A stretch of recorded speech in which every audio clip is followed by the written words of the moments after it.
अंग्रेजी में एक कहावत है, it's better to be prepared for an opportunity and not have one than to have an opportunity and not be prepared. जिसका मतलब है कि मौका मिले या ना मिले, अगर आपने मौके के लिए सही तैयारी नहीं की तो उसका कोई फायदा नहीं होगा। स्टूडेंट्स के लिए उनके एग्जाम्स की तैयारी सबसे ज़रूरी है, चाहे एग्जाम्स कल हो या 6 महीने बाद। सभी लोग ये जानते हैं कि क्रैमिंग यानी एग्जाम से एक दिन पहले पूरे सिलेबस को रटना सबसे इनफेक्टिव तरीका है, लेकिन कई स्टूडेंट्स हैं जिन्होंने इस प्रथा को अभी तक जीवित रखा है, इस उम्मीद से कि एटलीस्ट पासिंग मार्क्स तो आ ही जाएंगे। बट जब बात आती है बड़े एग्जाम्स की, जैसे प्रोफेशनल एंड कम्पिटिटिव एग्जाम्स की, तब ये एटीट्यूड नहीं चलेगा।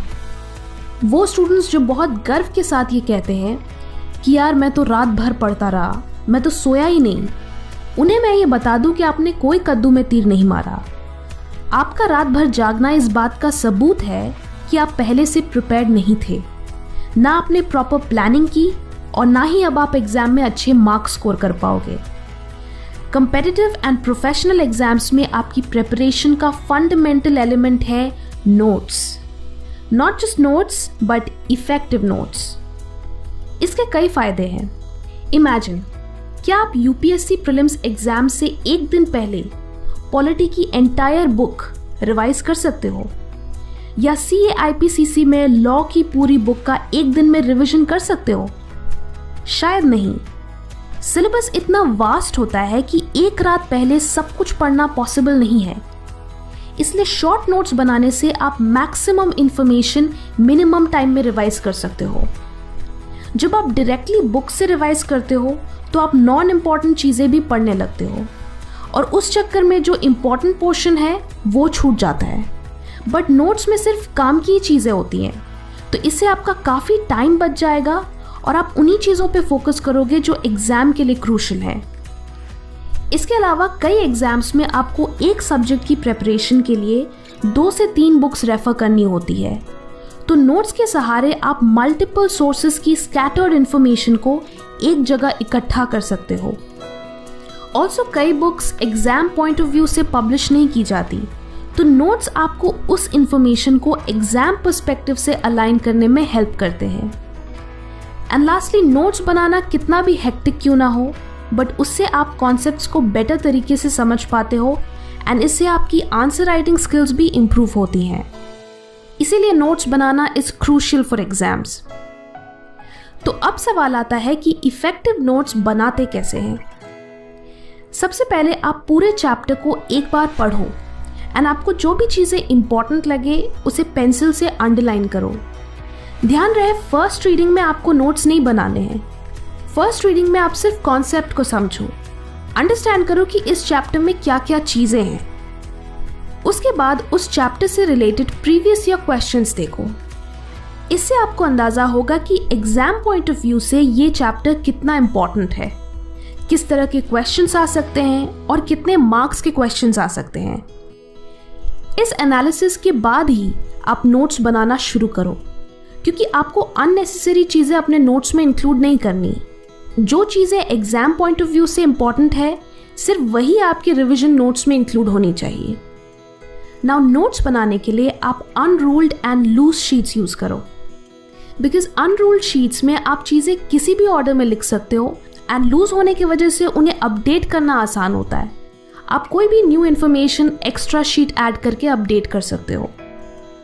नाउ नोट्स बनाने का सिर्फ एक ही फॉर्मूला है कि सिलेबस के एक टॉपिक को एक पेज में ही फिट करने की कोशिश करो।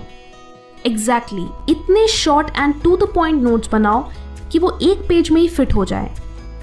आई नो सभी बच्चे एक जैसे नहीं होते, हर किसी को सिर्फ कीवर्ड से चीज़ें याद नहीं आती। इन दैट केस आप 2 या 3 शीट्स भी ऐड कर लो, बट अगर आप उससे ज़्यादा बड़े नोट्स बनाओगे तो नोट्स बनाने का पर्पस ही डिफीट हो जाएगा। Do not make a book out of a book. Notes में आपको सिर्फ कीवर्ड्स या की स्टेटमेंट्स ही यूज़ करने होते हैं, उससे ज़्यादा आपको कुछ नहीं लिखना। ऑल्सो ये ध्यान में रखते हुए कि वो topic exam point of view से कितना इंपॉर्टेंट है, आप उस पर उसी हिसाब से मेहनत करो। Next, follow the syllabus.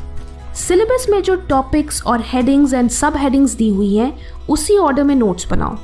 इससे आपके नोट्स काफ़ी ऑर्गेनाइज्ड होंगे। इसके बाद जैसे जैसे आप उसी टॉपिक से रिलेटेड और इन्फॉर्मेशन गैदर करते हो from different books and other sources, आप उन्हीं नोट्स को अपडेट करते जाओ।